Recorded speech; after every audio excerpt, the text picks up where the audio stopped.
अरे तो सर आप बताइए ना कि अगर कांग्रेस और एनसीपी इसके साथ होंगे तो आप लोग साथ में रहेंगे कि गठबंधन टूट जाएगा? अरे तब हम, जब हमारे पास कोई ऐसी सूचना आएगी तो हम संवाद करेंगे। सर पूरी देश में सूचना है, सभी चैनलों पर चल रही है, हमें डिबेट कर रहे हैं, 7-8 मिनट की आपको रिपोर्ट दिखा दी, आप कह रहे हैं सूचना नहीं है। पार्टी है हमारी, राकेश जी, एक अलग पॉलिटिकल पार्टी है जिसका नाम है शिवसेना।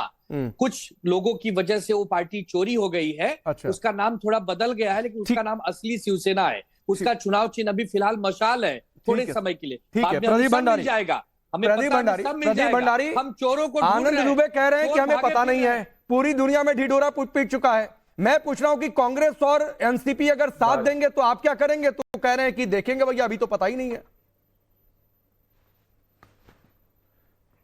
राकेश जी, बात बहुत सीरियस है। कांग्रेस पार्टी का हिडन एजेंडा यह है कि वो भारत को एक इस्लामिक राष्ट्र बनाने के लिए अपने हर कदम को आगे बढ़ा रही है। कांग्रेस पार्टी हाथ में लेकर घूमती है संविधान, परंतु पीछे ऐसा छुरा लेकर घूमती है कि संविधान को तहस नहस करके वो एक मुस्लिम राष्ट्र की तरफ भारत को ले जाना चाहती है, और मैं प्रूव करूंगा। पहली बात यह है कि जब ये उलेमा लिखते हैं पत्र कांग्रेस पार्टी को, उनको ये विश्वास रहता है कि कांग्रेस पार्टी की अगर सरकार आएगी ऐसा हो सकता है। पुलिस वालों की भर्ती धर्म के आधार पर करना, सिर्फ मुसलमानों को प्राथमिकता देना, ऐसा पाकिस्तान और इस्लामिक मुल्कों में होता है। धर्म के आधार पर रिजर्वेशन की बात करना, ऐसा पाकिस्तान और बाकी इस्लामिक मुल्कों में होता है। और नाना पटोले बात सिर्फ कहते नहीं है कि विचार किया जाएगा, वो शब्दों का प्रयोग करते हैं कि निश्चित रूप से कदम उठाएंगे। मतलब निश्चित रूप से कांग्रेस पार्टी अगर महाराष्ट्र के अंदर सरकार में आती है, महाविनाश अघाड़ी, तो ये धर्म के आधार पर रिजर्वेशन लेके आएंगे और महाराष्ट्र को पहला टेम्पलेट बनाएंगे एक इस्लामिक राज्य की तरफ ले जाने में। अब मैं पहला कहना चाहता हूं, क्या पहली बार हुआ है? नहीं, कांग्रेस पार्टी हिस्टोरिकली ऐसा करना चाहिए, परंतु उसको देश के संविधान ने रोका है, उसको मेजॉरिटी नहीं मिली है। ये रहा 2009 का कांग्रेस पार्टी का मैनिफेस्टो। 2009 के मैनिफेस्टो के अंदर भी कांग्रेस पार्टी ने कहा था कि भाई अगर हम मेजॉरिटी से आ जाएंगे तो हम जो है, जैसे हमने केरला, कर्नाटक और आंध्र प्रदेश में धर्म के आधार पर रिजर्वेशन दिया, ऐसा हम नेशनल पॉलिसी लेकर आएंगे। 1994 के अंदर कांग्रेस पार्टी के मुख्यमंत्री थे विजय भास्कर रेड्डी। उन्होंने एक स्पेशल गवर्नमेंट ऑर्डर इशू किया था जिसमें ओबीसी का रिजर्वेशन कम हुआ था और जाके मुसलमानों को दिया गया। उसके लिए उन्होंने स्पेशल कमीशन बनाई थी, जस्टिस पुट्टस्वामी कमीशन। तो जब हम कहते हैं कि एक रहना है, तो कांग्रेस पार्टी की मंशा है ओबीसी समाज के रिजर्वेशन को छीन के सिर्फ और सिर्फ दलित समाज को देना।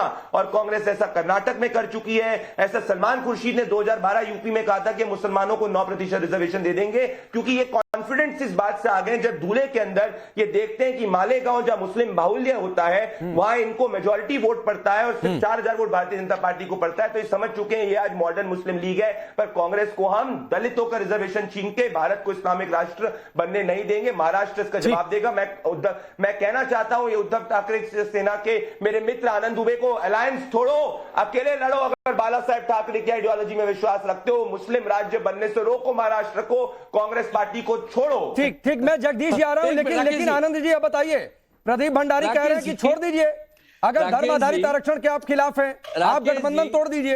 राकेश जी, हर आदमी की एक अपनी विवेक बुद्धि होती है, पार्टी की एक विवेक बुद्धि होती है। अरे भाई, तेलंगाना, हिमाचल, कर्नाटका में कांग्रेस की सरकार है, क्या इस्लामिक स्टेट बन गया? वहां हिंदुत्व खत्म हो गया, वहां इस्लाम का राज हो गया?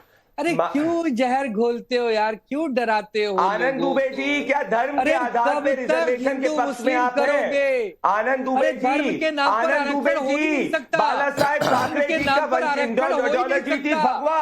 अरे मेरे भाई, सुप्रीम कोर्ट की गाइडलाइन है, आप इतना तो समझिए, कांग्रेस पार्टी को एक पत्र लिखिए, कांग्रेस पार्टी को पत्र लिखिए कि आप खंडन करना चाहते हैं। जो चीज आप दे नहीं सकते उस पर अगर आप बहस करोगे तो लोग आपको ऐसी क्या व्यवस्था है कि आप दलितों के रिजर्वेशन को छीन के मुसलमानों को देना चाहते हो? करना चाहते हो वो अलग बात है, लेकिन अगर जो चीज हो नहीं सकती, कल को मैं आपसे कहूं कि मैं आपको चांद तारे तोड़कर दूंगा, तो आप कहोगे तो हो नहीं सकता भैया, चांद तारे तोड़कर नहीं दिए जा सकते। तो जो चीज हो नहीं सकती वो चीज अगर आप करोगे तो लोग हंसेंगे आपके ऊपर, हंसी का पात्र मत बनो। अरे कैसे हो सकता है? ठीक है, आनंद जी मैं आ रहा हूं, प्रदीप भंडारी में आ रहा हूं, जगदीश जी, प्रदीप जी, शिवसेना तो अभी कह रही है उद्धव गुट वाली कि भैया अभी तक हमको जानकारी मिली नहीं है, बावजूद इसके कि दुनिया में ढिढोरा पीट चुका है, बावजूद इसके कि कांग्रेस ने कह दिया विचार करेंगे, बावजूद इसके कि सपा ने कह दिया है कि भाई होना चाहिए। तो अब जगदीश जी बताइए, जो प्रदीप भंडारी कह रहे हैं इस्लामिक राष्ट्र चाहते हैं क्या, जहां पर धर्म के आधार पर आरक्षण मिले? पुलिस भर्ती योग्यता से होगी कि धर्म देखकर होगी? देखिए राकेश भाई, जैसे आप प्रदीप भंडारी जी बोल रहे थे, आप मौन हो गए 2 मिनट के लिए, तो आपसे प्रार्थना करता हूं मेरी बात में भी मौन रहें, क्योंकि मैं प्रदीप भंडारी को जवाब देने वाला हूं। आप तो पत्रकार, आपको नहीं। बोलिए। दरअसल ये लोग घबरा गए हैं। इनका इशू ही है, इनका मुद्दा ही है कि चुनाव को लूटना है, कैसे लूटा जाए। कभी अपने वादों पर बात नहीं करेंगे, गारंटी की तो चर्चा नहीं है चुनाव में। जो प्रधानमंत्री चिल्ला चिल्ला के गारंटी, महंगाई, नौकरी की बात, वो तो चर्चा ही नहीं है। हर चुनाव में हिंदू मुसलमान, और हिंदू एक हो जाओ और मुसलमान से डर जाओ। ये क्या मतलब है भारत में? कौन सा इस्लाम बनने जा रहे हैं? जिस देश में मुसलमान है वहां का हिंदू नहीं रहते, वहां कौन सा हिंदू राष्ट्र बन गया है? कहने के ये मतलब है डरा रहे हैं। फूट डालो और शासन करो। अंग्रेज भी तो ये क्या करते, फूट डाल रहे, शासन कर रहे हैं। अपने मुद्दों पर कोई बात नहीं, एक हो जाओ, बटो मत। ये दुनिया भर का ड्रामा कर रहे हैं। देश का प्रधानमंत्री जा जाके कह रहा है एक रहोगे तो सेफ रहोगे। पहले क्लियर करो कि हिंदू को कह रहा है कि मुसलमान को कह रहा है, या पाकिस्तान को धमकाने की बात कर रहा है। जगदीश जी, एक छोटी सी बात, प्रदीप भंडारी आता हूं। जगदीश जी, एक छोटी सी बात, एक छोटी सी बात आप ही के पास हूं सर, आप ही के पास हूं। एक छोटी सी बात है, आपने 1-1.5 मिनट जो आपको बोलना था बोला।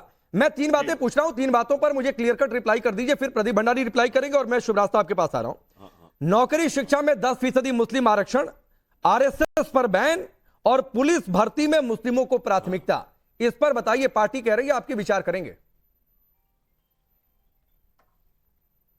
भाई बात सुनिए, क्या मुसलमान को आप भारत का नागरिक मानते नहीं मानते हैं? मोदी जी पैर, अरे तो हिंदू नागरिक नहीं है क्या? सिख नागरिक नहीं है? ईसाई नागरिक नहीं है क्या? मुसलमानों से ऐसी नफरत, तो धर्म के आधार पर पुलिस भर्ती में आरक्षण देंगे क्या? राइट भी है कि ये मुस्लिम है इसलिए इसको ज्यादा दे दो, हिंदू है कम दे दो, सिख है तो इतना दो, ईसाई है तो इतना दो, ऐसा होता है क्या? उनको काम ना दो। कहीं ना कहीं भारतीय जनता पार्टी गुमराह कर रही है, किसी को काम देने वाले नहीं है। मतलब लेटर उलेमा बोर्ड लिखे, आप कहें कि प्राथमिक, ठीक है विचार कर लेंगे भाई, और गुमराह भाजपा कर रही है। ये इनकी औकात क्या है कि नौकरी दे देंगे? इनकी औकात क्या? तो देश को बेचना है। तो सर उनकी औकात नहीं है नौकरी दे देने की, मैं नहीं पूछना चाहता हूं, लेकिन फिर सवाल बनता है कि आप लोग यही चाहते हैं कि फिर धर्म देख कर नौकरी दे दी जाए? इनकी औकात नहीं है, नौकरी देंगे। जो वोट नहीं देगा उसको नौकरी नहीं देंगे। इनकी औकात भी नहीं है। प्रदीप भंडारी एक रिप्लाई, फिर शुभ रास्ता आ रहा हूं। ये नहीं देंगे, इनको पता ही नहीं नौकरी। नहीं ठीक है, नौकरी लेने वाले हैं, ये नौकरी छीन रहे हैं। जगदीश जी को 30 सेकंड में जवाब दूंगा। जगदीश भाई,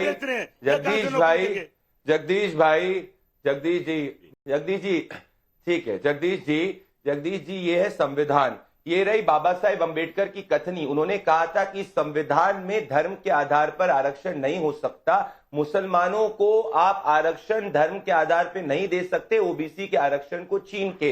तो अगर आपको लगता है कि जब अनाना पटोले ने बोला निश्चित रूप से दिया जाएगा मुसलमानों को रिजर्वेशन, अगर वो सही है तो आप बाबा साहेब अंबेडकर के संविधान के विरुद्ध है। अगर वो गलत है तो नाना पटोले को अपनी पार्टी से। और सुनिए, शामा मोहम्मद ने क्या कहा था, हरियाणा चुनाव हारने के बाद सिर्फ और सिर्फ मुसलमानों ने आपको वोट किया है, आप मॉडर्न मुस्लिम लीग बन चुके हैं। क्या हुआ? आपको हम दलितों के रिजर्वेशन को नहीं छीनने देंगे।